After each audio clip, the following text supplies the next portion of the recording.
Graças e paz, queridos, sejam bem-vindos, boa noite a todos. Estamos aí para mais uma aula, com a graça e a misericórdia de Deus, para falar sobre esse livro aí espetacular, né, que é o livro de Isaías. Vamos começar a série, né, dos profetas e os profetas maiores. Vou aguardar o pessoal chegar. Glória a Deus, vai ser uma bênção. Gosto muito, né, desse assunto devido a gente poder entrar aí nessa parte, né, e entrar também no contexto aí dos livros históricos que a gente já estudou, né, os livros de Isaías, né, perdão, o livro de Reis e Crônicas. Então nós vimos bastante dessa parte aí, a decadência do povo e tudo mais. Vai ser um tempo bem precioso, espero que vocês estejam aí empolgados, assim como a gente está também aqui, né? E vai ser tremendo aí esse livro. Esse livro vai abrir a sua mente, né? Acredito eu, no poder e na misericórdia aí do Espírito Santo sobre a nossa vida, para que a gente possa entender de uma forma melhor. Amém, queridos? Glória a Deus. Estamos aí, seja bem-vinda, Eliana, o Cláudio, toda a família. O Valdão deve estar por aí também, não, Ricardo. Ricardo está aí, graça e paz, Ricardo. Glória a Deus. Vamos orar então, né? Espero que você esteja aí com a sua Bíblia, caneta, para poder anotar aí aquilo que você achar importante. E vai ser bênção aí em nome de Jesus, tá bom? Vamos orar. Pastor Luiz e a esposa, graça e paz, sejam bem-vindos. Vamos orar. Pai, em nome de Jesus, nós queremos te agradecer, Deus, pela tua graça e misericórdia, que teu Espírito Santo, Deus, nos capacite nesta hora, nos traga entendimento, nos traga, Senhor Deus, luz sobre a tua Escritura, Pai, e que o teu nome seja glorificado. Apesar de nós, Senhor Deus, o teu nome seja glorificado, a tua palavra seja exaltada nesta noite, Deus. Abençoe todos aqueles que estão já conosco e aqueles que irão chegar, Deus. Em nome de Cristo Jesus. Amém. Amém, queridos. Sejam bem-vindos, Vanderleia, glória a Deus. Vamos lá que o tempo voa, né? Então, é quase que impossível falar de toda a peculiaridade desse livro tão importante que é o livro de Isaías. Mas como nós estamos fazendo toda quinta-feira, né, pela misericórdia de Deus, nós vamos falar de uma forma panorâmica, não exaustiva, deste livro. Então, esse livro ele é considerado pelos teólogos aí, né, Agostinho de Hipona também, ele disse que é como o livro de Isaías é o quinto evangelho. Olha só a importância desse livro, né? A importância desse livro. Então nós vamos falar aqui um pouco a respeito dele. Valdo, seja bem-vindo também, glória a Deus. Então, queridos, como que a gente poderia definir o livro de Isaías, os profetas maiores, né? Ele não foi escrito primeiro, né, do que os outros profetas, mas a gente, principalmente os profetas menores, porque nós temos 5 profetas, né, considerados profetas agora, maiores, e depois nós temos 12 profetas menores, que são os livros menores, né, tem menor conteúdo, né, ali dentro, mas não deixa de ser importante também. Então o livro de Isaías ele tem essa conotação. Como que a gente poderia exemplificar isso? Então tá aí, o amor de Deus e do juízo à salvação. Como que Deus trata o seu povo com juízo, com justiça, né? Com repreensão, com muitas coisas que a gente viu, né? Mona Lisa, seja bem-vinda. Mas também com consolo, com esperança, né, que esse amor que traz e gera a salvação. Então é um livro fantástico, que você precisa atentar. Tem alguns nomes estranhos, né, ali, principalmente dos reis da Síria, né, mas a gente tirando isso num contexto geral, a gente consegue entender um pouco melhor. Então, dado essa responsabilidade desse livro, né, o que nós poderíamos falar? Sobre o autor, né? O autor, ou melhor dizendo, o escritor, né? A Paz, o Douglas, a Regiane e a família aí, sejam muito bem-vindos. O autor Isaías, o profeta Isaías, né? O profeta Isaías foi assim, um iluminado, né, por Deus, né? Uma pessoa instruída por Deus e trouxe muita palavra de responsabilidade, de exortação, com o intuito de trazer o povo para a lei e um relacionamento contínuo ao Senhor, porque eles estavam desviados, principalmente o rei Acás, né, que nós vamos ver aqui.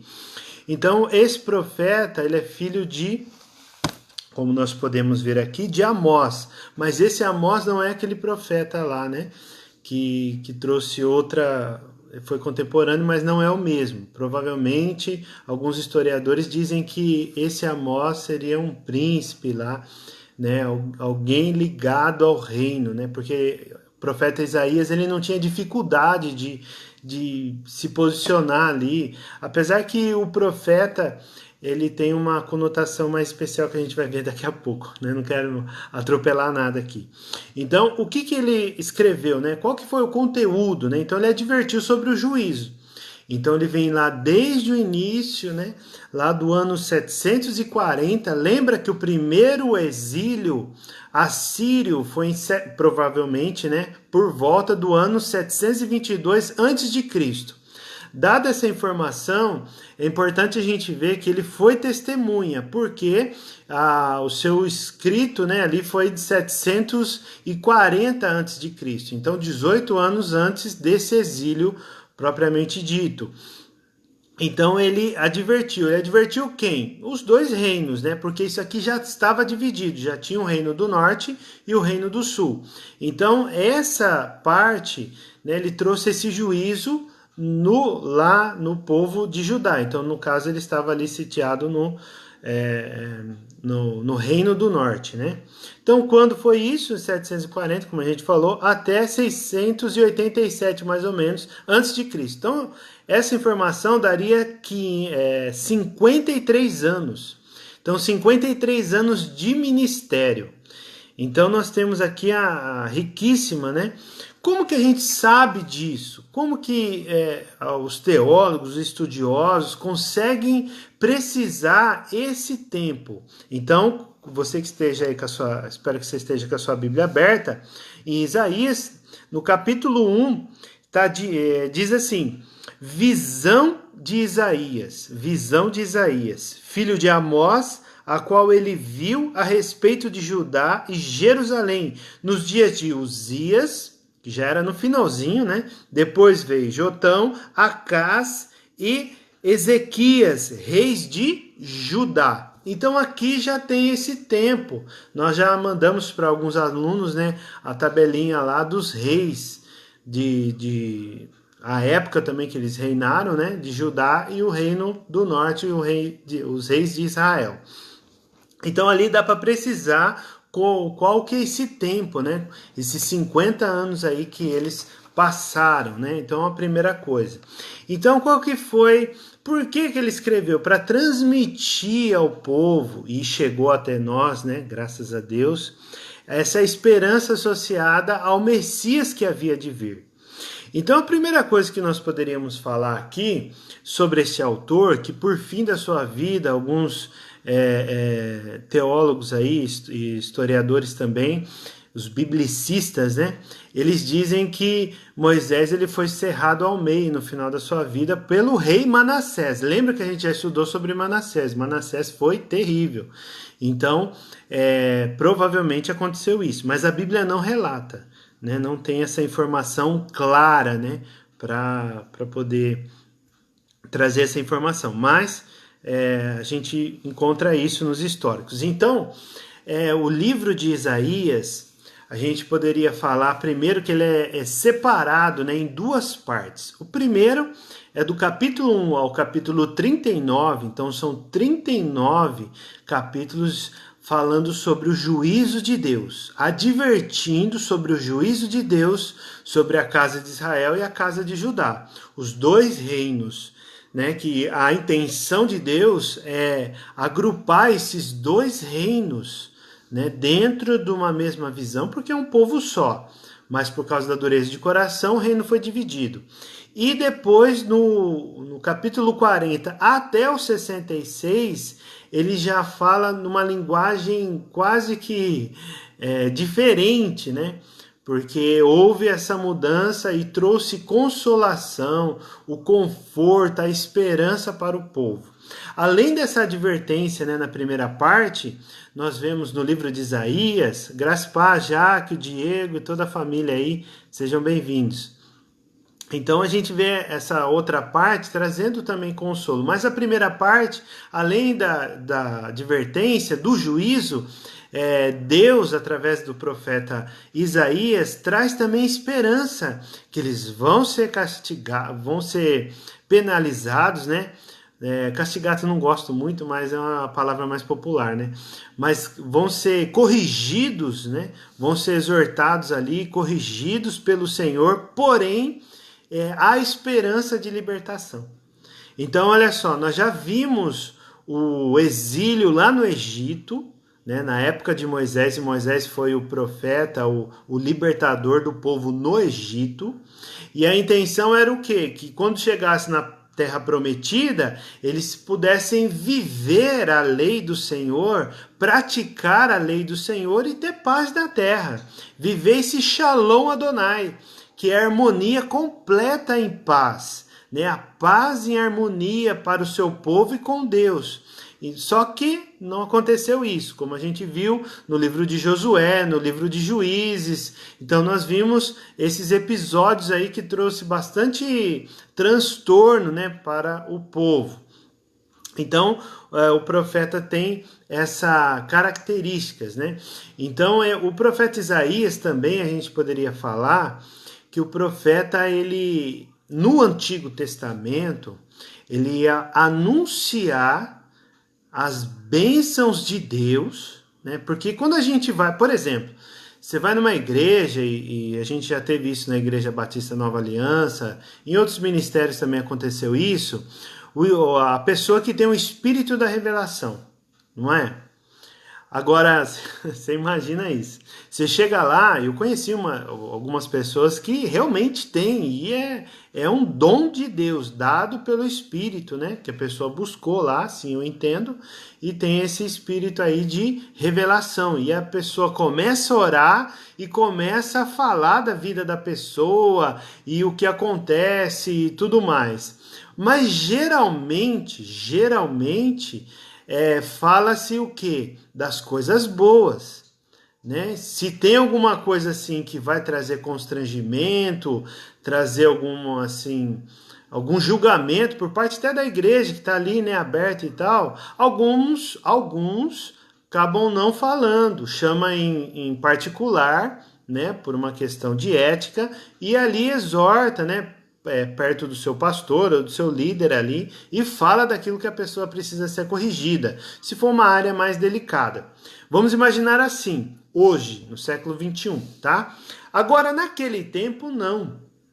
Naquele tempo, o profeta, ele chegava e rasgava o verbo, falava dos pecados abertamente, e não era só para o povo, ele falava principalmente para a liderança do reinado. Não só o rei, né, era advertido sobre o juízo de Deus, mas também todo o povo, entende? Toda a liderança.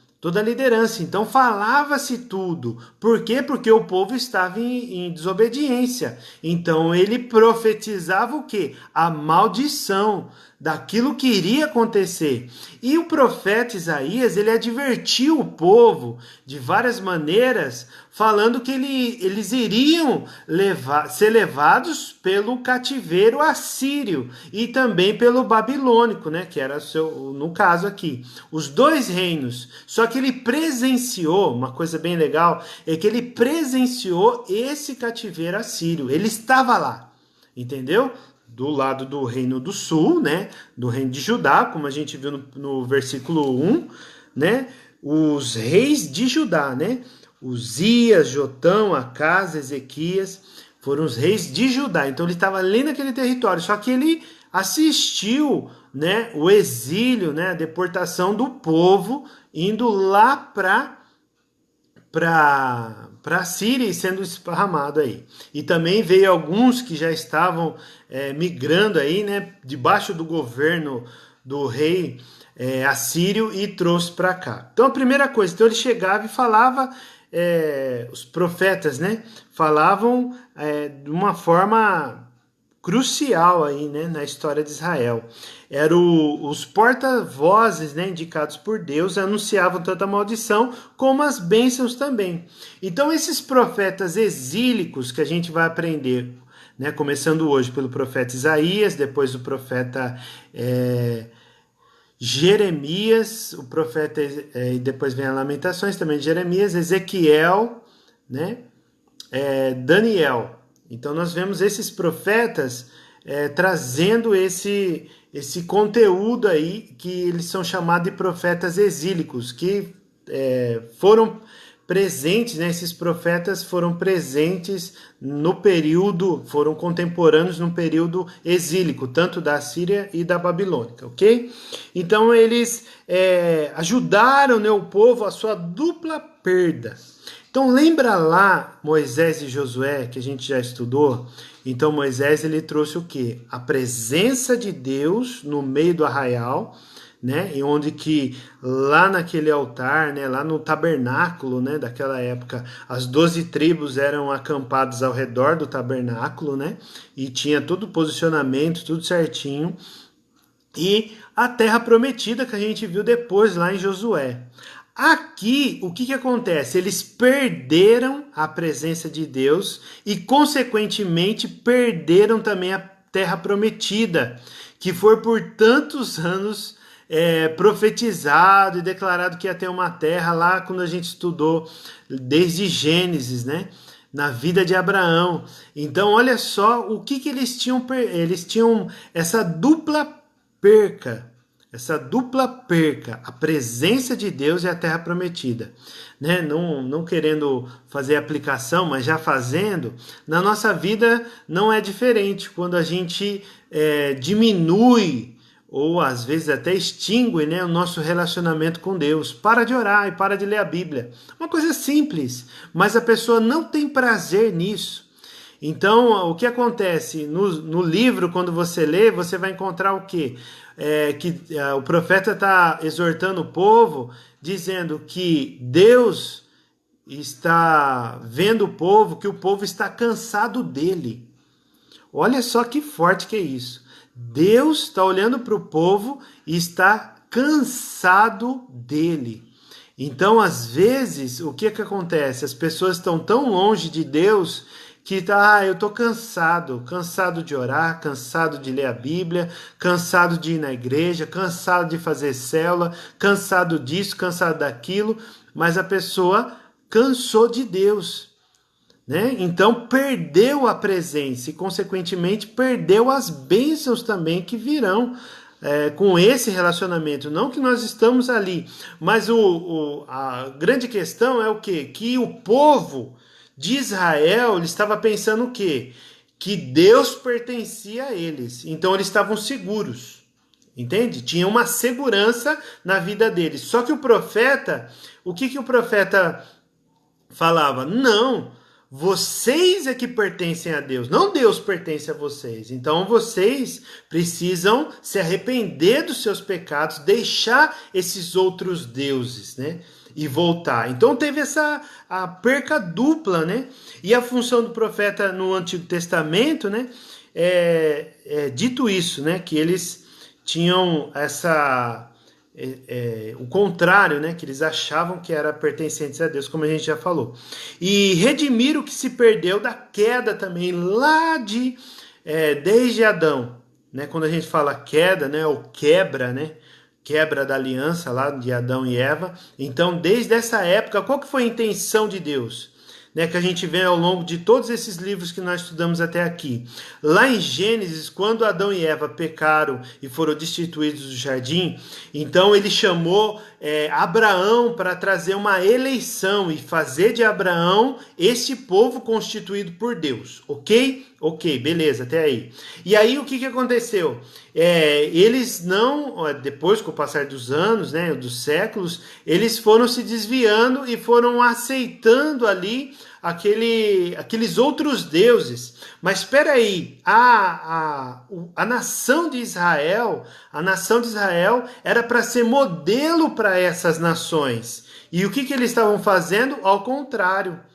Porque as nações vizinhas e as nações da terra, né, que a gente vai ver no final, se der tempo, mas a gente está correndo aqui, era para quê? Para que essas pessoas olhassem para a nação e a nação fosse por modelo, e aí eles falavam assim, nossa, como que Israel está abençoado, próspero, guardado, protegido, seu exército nem trabalha muito, né? Porque o Senhor, o Yahvé, Sabaote, né, que guerreia por eles e tal, e todas essas atribuições, né, e essas dádivas aí entregues pelo Senhor. Então, que Deus é esse que eles estão servindo? Os outros povos olhando para Israel e pensando, esse seria a lógica, né?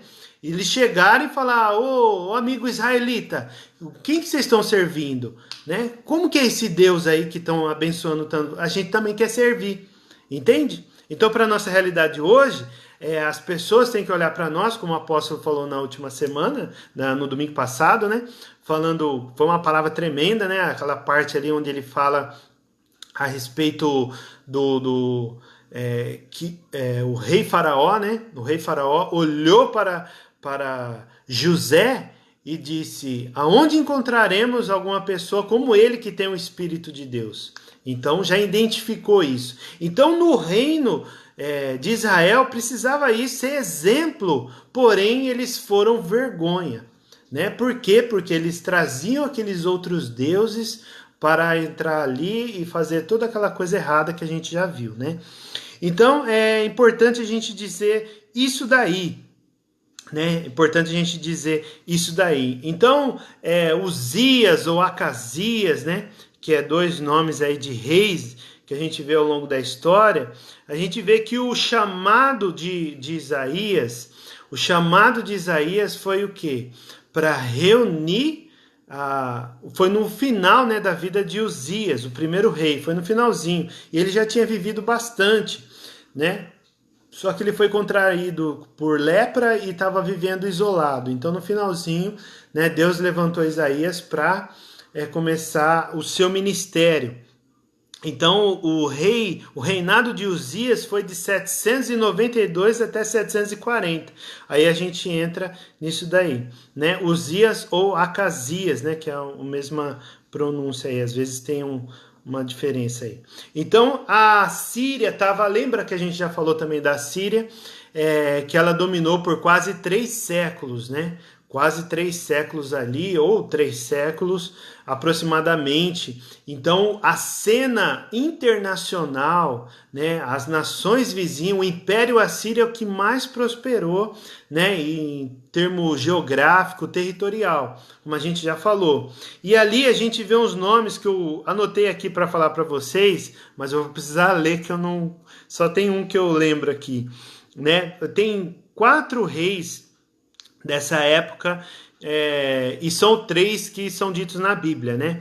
Primeiro é o Tiglat-Pileser, terceiro, que foi de 744 a 727. Então lá em 2 Reis capítulo 15 fala do nome dele, é um rei assírio, né? Então ele teve ali, e também 1 Crônicas capítulo 5 e 2 Crônicas 28 fala dele.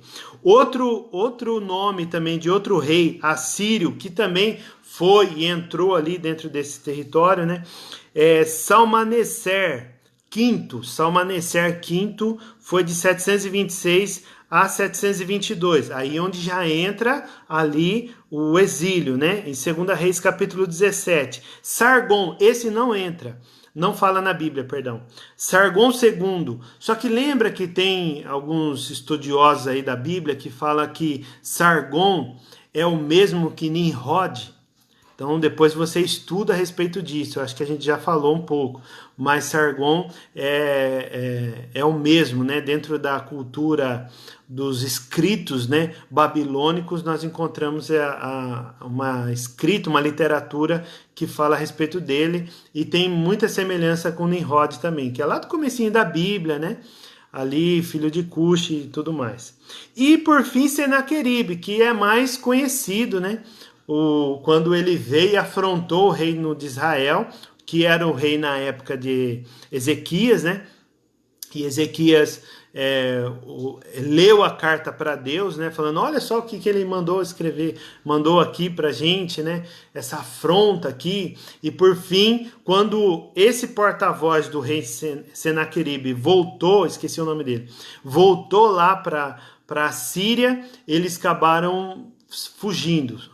Ouviram um som lá, e a coisa de Deus, né?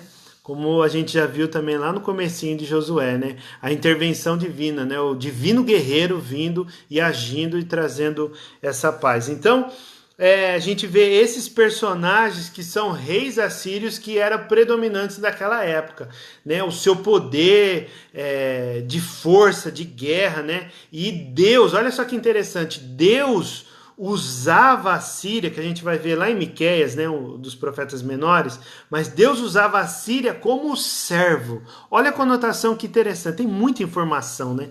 Mas olha só que interessante que ver esse império tão terrível que foi a Síria, né, o reino assírico lá da Mesopotâmia, que a gente já estudou, eles vieram de lá para ser usado por Deus para corrigir o povo de Israel. Olha só isso. Então Deus chama eles de meu servo, porque tudo é Deus. Quando o profeta Isaías ele começa a caminhar, né, escrever, né, no caso, no seu livro, tem a primeira coisa, que Deus é santo. Né, o Santo de Israel. O Santo de Israel é uma nomenclatura que no livro de Isaías, olha só que interessante, é escrito por 26 vezes. Então o profeta Isaías escreveu Santo, o Deus de Israel, né, o Santo de Israel, por 26 vezes. E mais 6 vezes em todo o Antigo Testamento. Então, olha só. Então, essa pronúncia, considerando que Deus é o Todo-Poderoso, né? Deus é o único e não tem rival. O que o profeta quer passar para o povo? Que Deus chamou o povo para essa santidade. Se Deus é santo, então Deus está chamando, né, que esse povo, né, seja semelhança dessa santidade.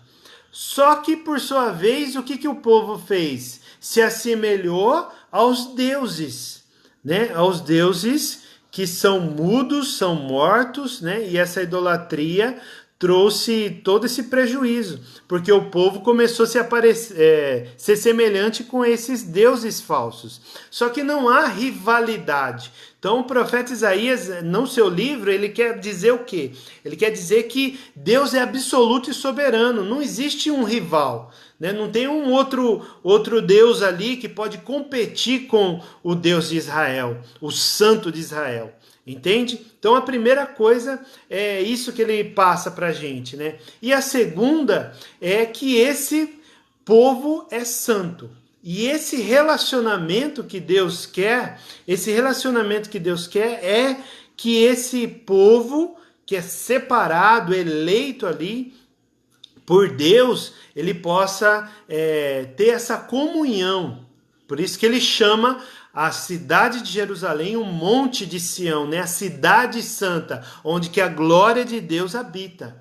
Entende? Então tudo isso é dentro do livro de Isaías. É um livro fantástico, querido. Se você estude, pesquise, né, sobre o livro, não fique só nessa aula, né? Pesquise, que tem muita informação preciosíssima, né?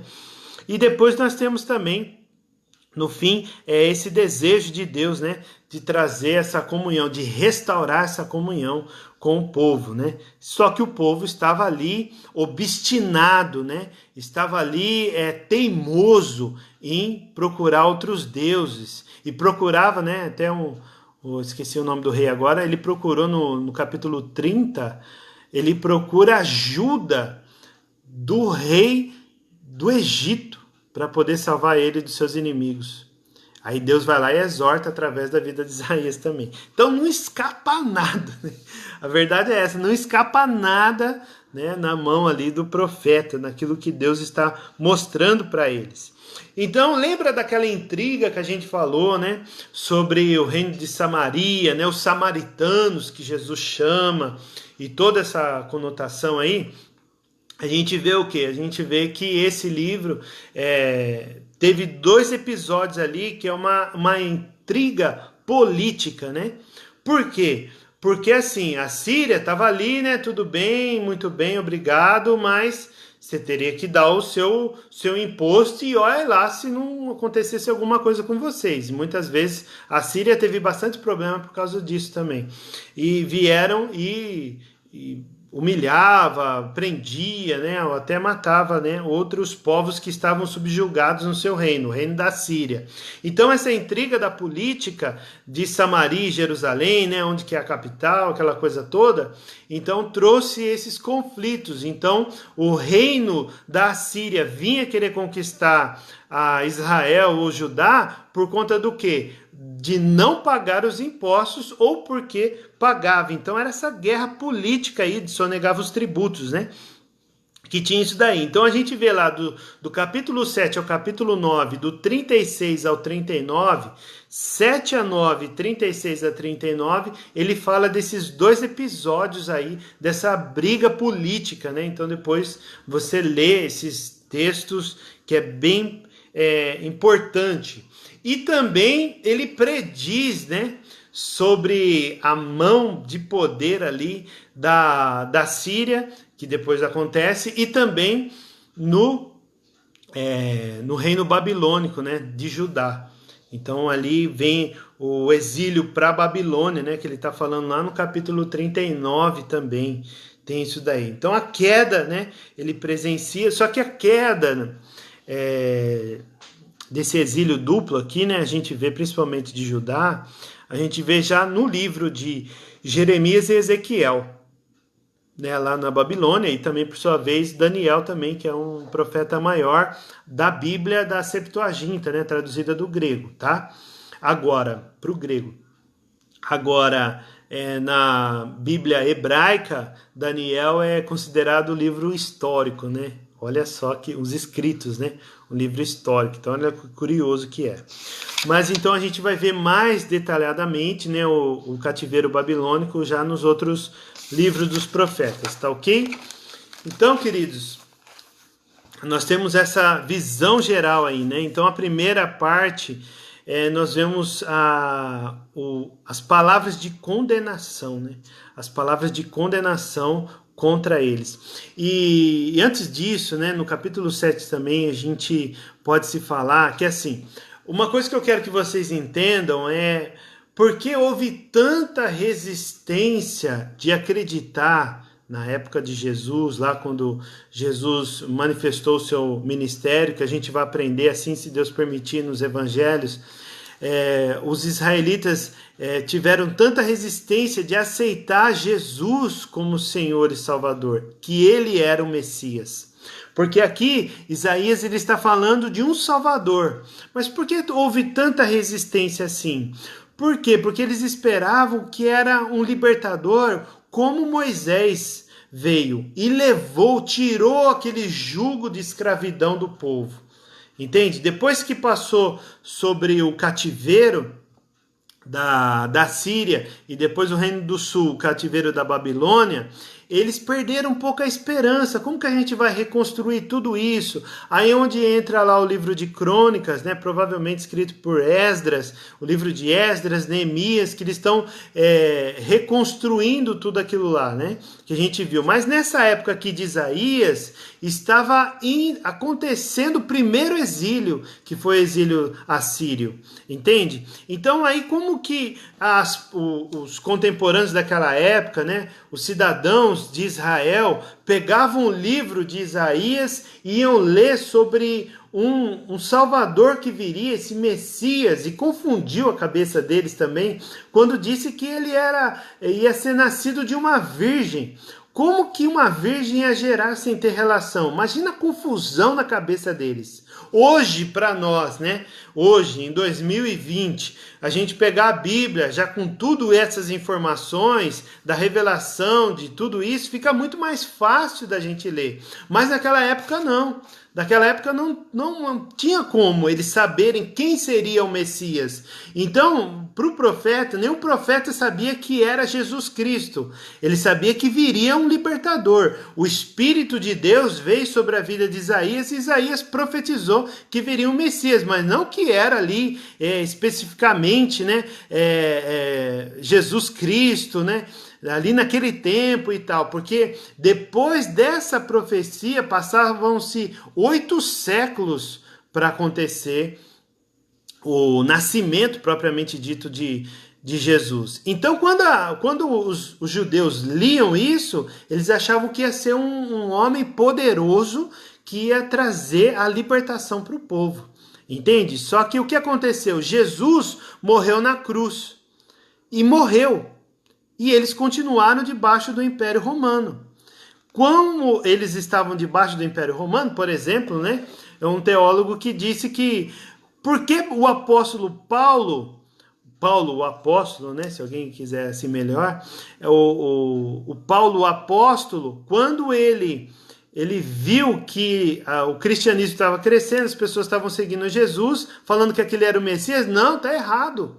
Na cabeça, na mente de Saulo, né, vamos dizer assim, na mente de Saulo, o que ele entendia? Ele entendia que não, o Messias que viria ia trazer libertação, e não é uma libertação espiritual, é uma libertação física, né, que vai sair desse jugo, né, pelo amor de Deus, vai sair dessa escravidão que passou por tantos reinos dominando o povo de Israel, entende? Então, com isso, a gente vê essa diferença. E hoje não, hoje, né, com a misericórdia de Deus, a gente veio num tempo, né, já restaurado, vamos dizer assim, a pista já asfaltada, tudo certinho, entende? Já com essa revelação. E muitas pessoas ainda têm essa dúvida, né, tem essa como que eu posso dizer? Essa cegueira espiritual e não conseguem enxergar Jesus como Senhor e Salvador. Então, queridos, é isso que a gente precisava entender, né? E no capítulo 9 também ele vem e fala sobre as características, né, de Jesus. Hoje a gente sabe que é Jesus, entende? Só que na mente judaica, né, eles tinham essa resistência, porque seria uma pessoa que vinha para libertar. E outra coisa que a gente poderia falar também sobre o livro é que alguns teólogos liberais, né, que são mais flexíveis, vamos dizer assim, né, acabam não sendo tão taxativos, mais liberais, é o nome mesmo, né, taxativos, e eles acabam falando que Isaías não foi o autor de todos os capítulos, porque no capítulo 40 muda-se muito, né? Muda-se muito ali a forma, a abordagem, porque no capítulo 40 ele já está falando do quê? Ele está falando de que Deus vai trazer fontes de água, né, no deserto, né, onde que não tem plantação vai ter. Então, o que ele está profetizando, Isaías? Ele está profetizando a saída dos exílios.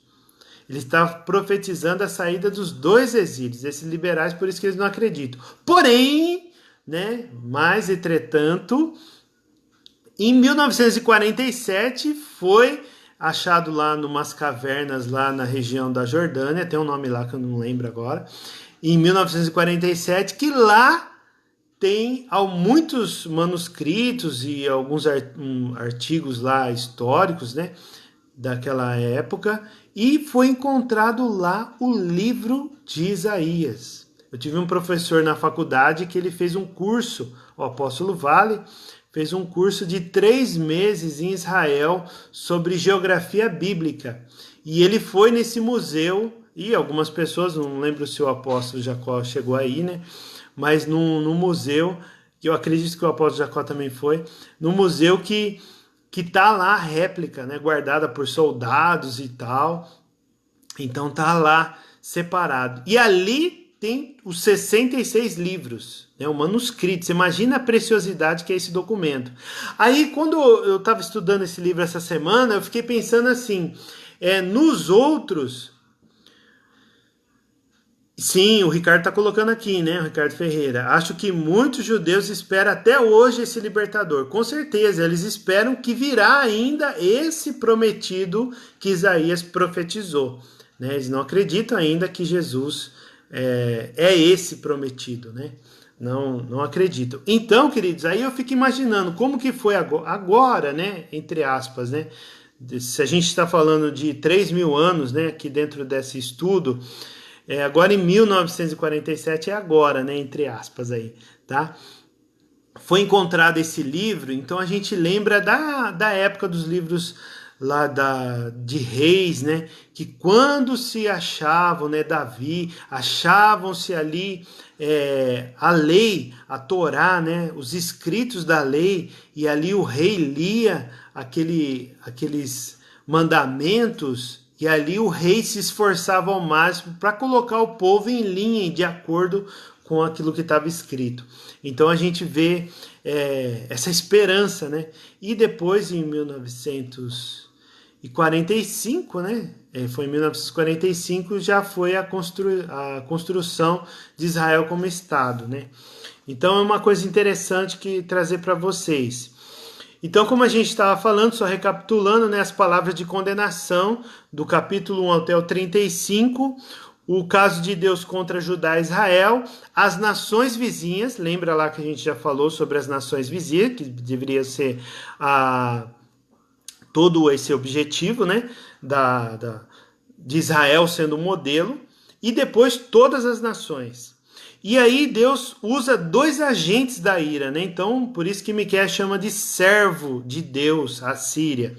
Lembrando os assírios no capítulo 36 a 37 e 38 a 39 os babilônicos. Então aqui a gente vê a advertência ao juízo. Agora, pulando para o capítulo 40 a 66, a coisa começa a ficar bem mais leve. E esse livro, né, que eu já estava esquecendo de falar, que é o termo escatológico, que é dos últimos dias, né, das coisas futuras. A escatologia trata-se disso. Quando a gente fala de escatologia, a gente vai lembrar do quê? Do livro de Apocalipse. Primeira coisa que entra na nossa mente é isso. Mas a gente vai ver o quê? Ele está falando, né, escatológico, porque ele está falando de uma coisa futura que irá acontecer. Mas ali perdeu-se, né, essa brevidade do tempo, né, dentro desse livro de Isaías. Por quê? Porque tinha coisas que ainda nem haviam acontecido. No caso, o exílio babilônico, né?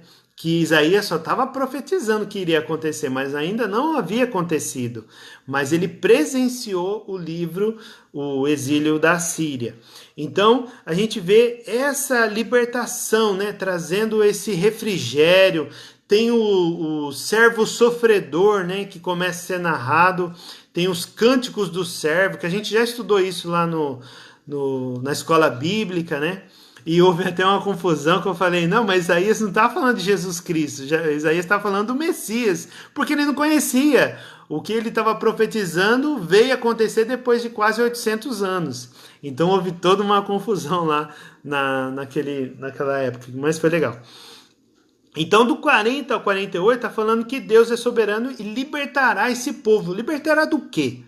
Libertará do reino da Síria e do reino babilônico. O servo salvador de Deus será o libertador, do 49 ao 57. Aí já não tem como falar, né? Tem que ver que é Jesus mesmo, né? Lá no capítulo 9, né? Eliana está colocando aí, que é o príncipe da paz. Para trazer paz para esse povo que está sendo disciplinado por Deus. E olha só que interessante, né? Quando a gente estudou o livro de Jó, eu vendo essa libertação e Deus usando a Síria como servo, a gente lembra também de Satanás. Satanás foi servo de Deus para corrigir, né, ou testar, melhor dizendo, né, testar o caráter de Jó e trazendo tudo aquilo lá. Então olha só como que Deus age. Deus é perfeito, maravilhoso, soberano, e ele vem para trazer juízo, mas também vem trazer salvação, esperança para o povo, né? Então por isso que o cristão, ele é cheio de esperança. Então o cristão precisa ser cheio dessa esperança, porque essa esperança não só de uma vida abundante aqui na terra, mas uma vida eterna. Então essa vida eterna que nós precisamos entender. E o libertador divino, né, que salvará de forma completa, dos 58 a 66. Aí ele fala da Nova Jerusalém, né, novos céus, nova terra, e tem toda uma conotação e uma ligação também com o livro de Apocalipse. Mas a gente vai falar isso pelo outra parte, né? Então, dentro disso daí, queridos, que a gente já está indo para o final... vamos abrir lá a Bíblia em Lucas capítulo 4. Esse a gente não poderia deixar de ler, né? O capítulo 4, se eu não estiver errado, o versículo 18, né? Lucas capítulo 4.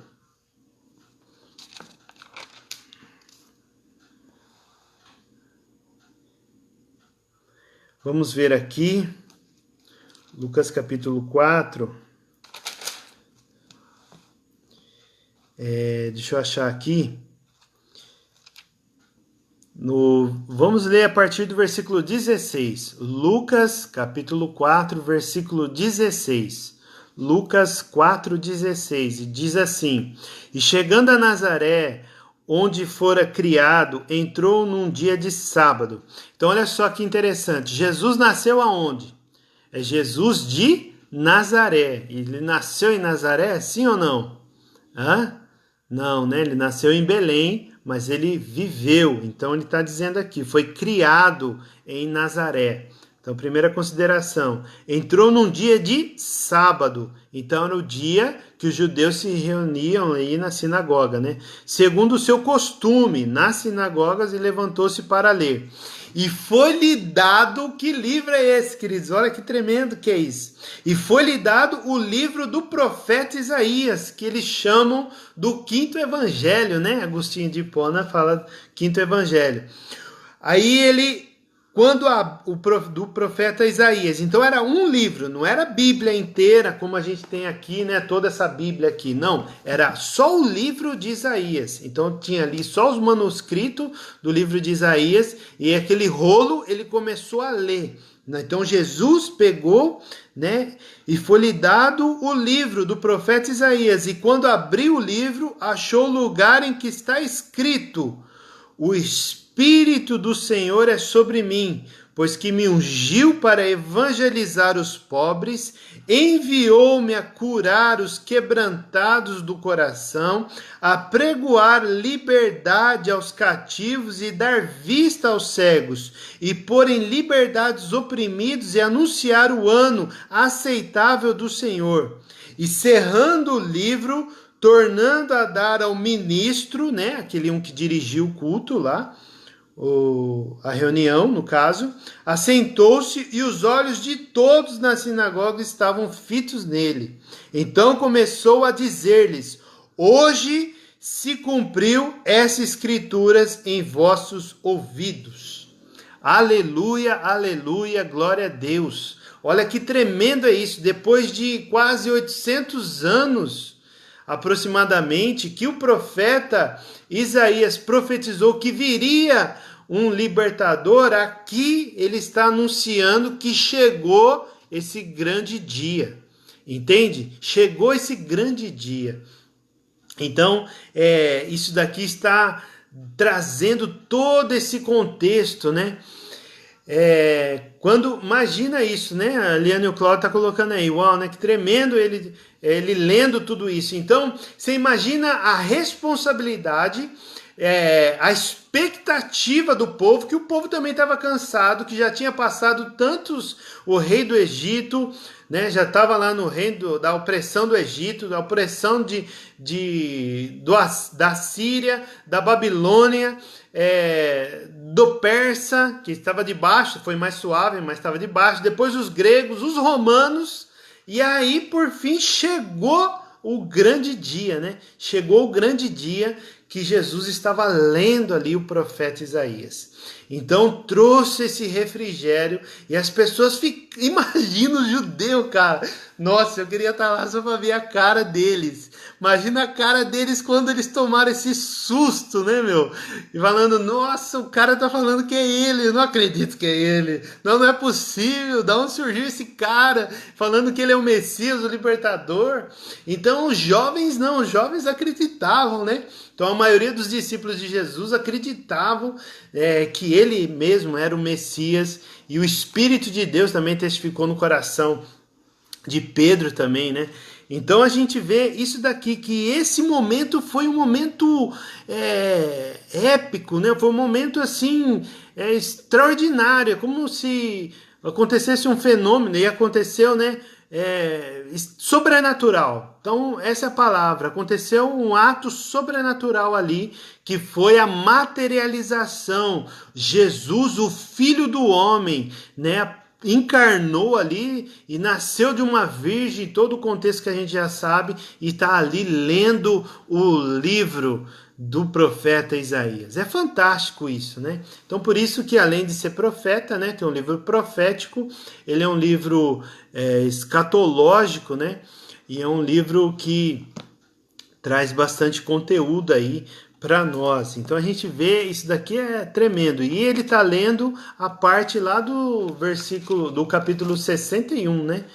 Do Isaías 61, que ele está lendo, né? Essa parte aí do versículo 1, que diz assim: o Espírito do Senhor Jeová está sobre mim, porque o Senhor me ungiu para pregar boas novas aos mansos, enviou-me a restaurar os contritos de coração, a proclamar liberdade aos cativos e a abertura de prisão aos presos, e a pregoar o ano aceitável do Senhor, o dia da vingança do nosso Deus, a consolar todos os tristes. Tinha gente triste lá naquela época, sim ou não? Tinha muita gente triste, porque eles estavam ali sofrendo pelo exílio assírio e depois o exílio babilônico. Ordenar acerca dos tristes de Sião. Imagina Neemias e Esdras, né? Aqueles percursores lá do novo templo, da restauração do templo. Você acha que eles não estavam tristes, né?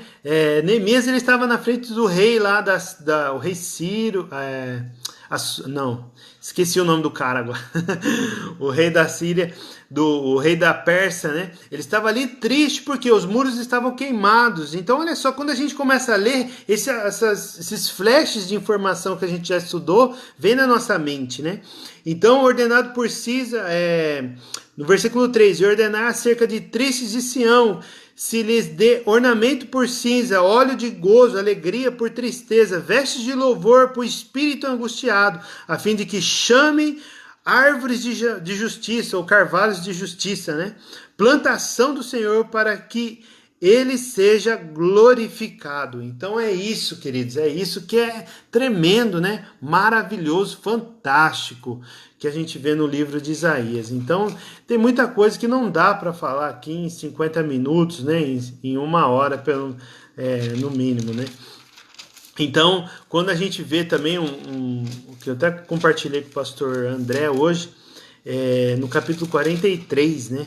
43, quando a gente começa a orar e declarar, né, esse texto também é fantástico. Toda a Bíblia e o livro, então, por si, mas quando a gente vê esse texto, no capítulo 43, versículo 6, diz assim, Isaías 43, versículo 6, direi ao norte olha só que tremendo que é isso, direi ao norte e ao sul não retenhas, trazei meus filhos de longe e minhas filhas das extremidades da terra, e todos os que são chamados pelo meu nome, e eu os que criei para a minha glória, eu os formei, sim, eu os fiz. Então aqui, trazer o povo cego que tem olhos e os surdos que têm ouvidos. Todas as nações se congreguem e o povo se reúna, que dentre eles pode anunciar isto e fazer-nos ouvir as coisas antigas. É uma pergunta aqui, né? Apresente as suas testemunhas para que se justifiquem, para que se ouçam e para que se diga a verdade. Então aqui ele está falando do quê? O povo estava todo esparramado pela terra. Entende? Então ele está falando desse ajuntamento, né? E que foi acometido depois lá em Esdras, né? E Neemias, nos livros que a gente já estudou. Então aqui não, aqui ele está falando, ele está profetizando esse ajuntamento, né? E tem um livro do Larry Lehr, e diz que nem uma hora, e o autor ele traz uma experiência, né, de oração, de intercessão fantástica, né? E ele começa a orar esse versículo. E aí a igreja dele lá nos Estados Unidos começa a crescer e tal, mas há uma batalha espiritual, né? Se você está curioso, então compre o livro e leia, que vai ser bênção aí para sua vida, tá bom? Então, queridos, aqui, quando a gente lê agora esse texto, não só das vidas perdidas, né? As vidas que estão cegas, as vidas que Deus criou para a sua glória hoje, né?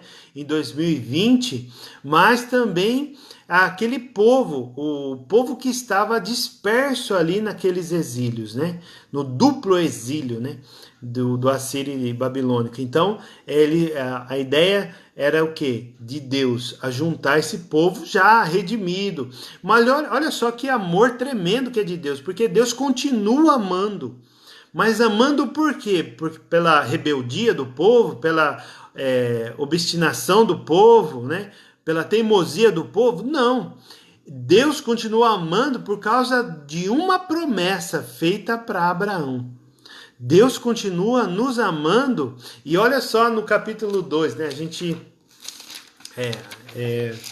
lendo mais esse versículo aqui, no capítulo 2, no versículo 1, Isaías também, né? Capítulo 2, versículo 1, diz assim: visão que teve Isaías, filho de Amós, a respeito de Judá e de Jerusalém, acontecerá nos últimos dias que se firmará o monte da casa do Senhor, no cume dos montes, e se exalçará por cima dos outreiros, e concorrerão a ele todas as nações. Concorrerão todas as nações. Olha, escute bem. E virão muitos povos e dirão: vinde, subamos ao monte do Senhor, à casa de Deus de Jacó, para que nos ensine o que concerne aos seus caminhos, e andemos nas suas veredas, porque Sião sairá a lei, e de Jerusalém a palavra. Quem são essas pessoas? São os povos, não são de Israel. Então são os povos, muitos povos. Então os povos vizinhos, as nações da terra que virão. O Brasil nessa hora não tinha sido criado, entende? Não tinha sido formado as pessoas como nação, né? Existia a terra, só o território e vamos dizer, nem podemos dizer outras coisas, né? Mas a gente vê aqui, aí a gente vê, né? Vamos continuar aqui, 4 e 5, né? No 4 ele diz assim: e ele exercerá o seu juízo sobre as nações e repreenderá muitos povos, e esses converterão as suas espadas em enxadões e as suas lanças em foices. Não levantará espada nação contra nação, nem aprenderão mais a guerrear. Vinde, ó casa de Jacó, e andemos na luz do Senhor. Então a luz do Senhor é quem? Cristo. Então o livro de Isaías, né, para a gente concluir, o que é? Está anunciando anunciando para o povo de Israel, para que eles pudessem andar na luz do Senhor.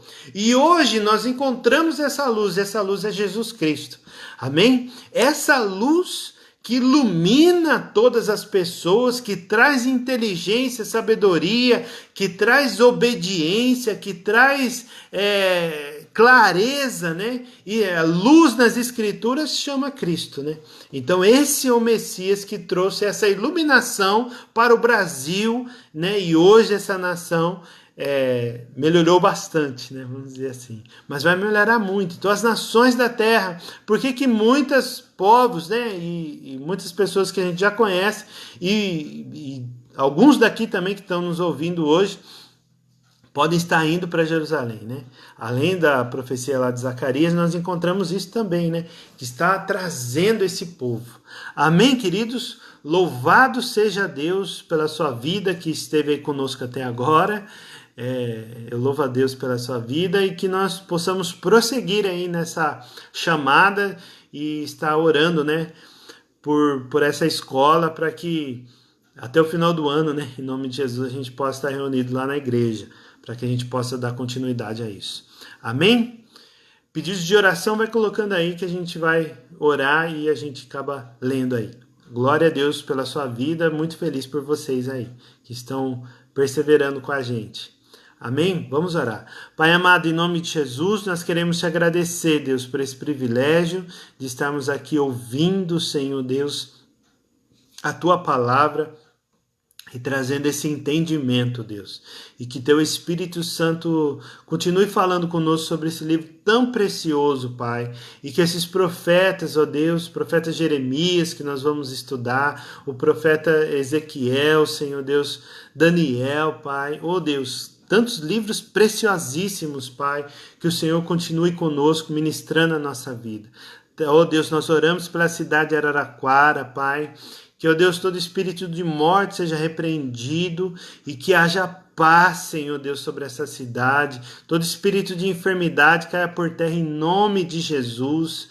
E toda a tua igreja, Senhor Deus, continue, Senhor Deus, sendo a semelhança da tua santidade. Nos ajuda através do teu Espírito Santo a ser semelhante ao Senhor Jesus e que nós possamos ser luz para estas vidas que estão à nossa volta. Que a igreja, Senhor Deus, seja ativada para fazer diferença na sociedade, Pai, em que vivemos, ó Deus, em nome de Cristo Jesus. Guarda todas as pessoas que estão dia a dia, Senhor Deus, nessa labuta, Pai, de desempregados, ó Deus, que o Senhor possa trazer alívio e prosperidade sobre cada um deles, ó Deus, em nome de Cristo Jesus, amém e amém. Amém, queridos? Deus abençoe, um grande abraço e continue orando conosco para que essa aula possa alcançar aí mais pessoas, né? Compartilhe aí se você achou interessante e divulgue aí esse trabalho, amém? Deus abençoe. Forte abraço, graça e paz.